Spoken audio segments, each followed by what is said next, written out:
Y'all will not believe what happened to this grieving mother when she went to the funeral home to get her stillborn baby's ashes and baby blanket. This is unbelievable. So this mother pictured here on the left is suing a funeral home and cremation service after she had a horrible and heartbreaking experience when she went to collect her stillborn baby's blanket, hospital blanket, and ashes. Aurora Hartley is from Oklahoma. Again, she's pictured here. And she was left completely devastated when she went into preterm labor on November 27th of last year, and she was 27 weeks along. Her baby Hadley did not make it, and she was a stillborn. While she was grieving the baby's loss, she turned the baby over to the medical examiner's office in Oklahoma City, and that was for them to do an autopsy. When the medical examiner's office was done, they then sent baby Hadley's remains to Alpha and Omega Mortuary for cremation. So Aurora went to pick up the baby's ashes after she thought she had been cremated, and the little blanket that she was wrapped in after she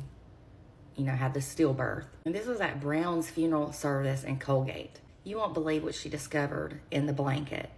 She discovered her baby's non-cremated remains. It was that as they were getting the blanket ready to go wash it so that they could preserve it and keep it, they opened it to find the deceased baby in the blanket. They were both shocked and disgusted because listen to this. They were also given an urn with ashes, but guess whose ashes they were not?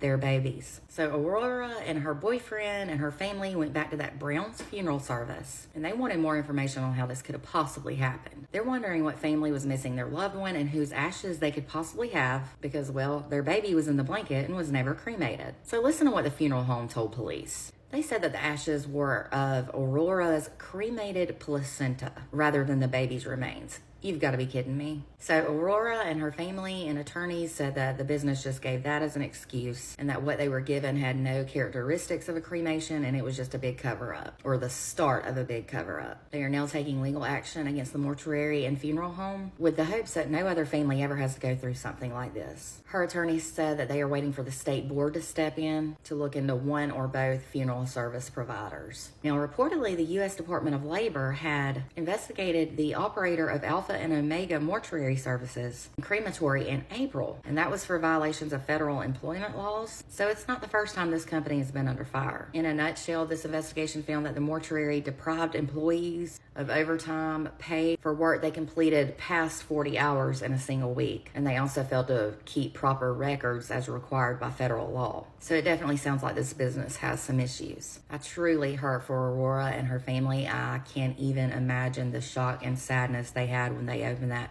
blanket and saw that baby. It would definitely be interesting to know whose remains they really did have. But the sad thing is, I bet the funeral home doesn't even know.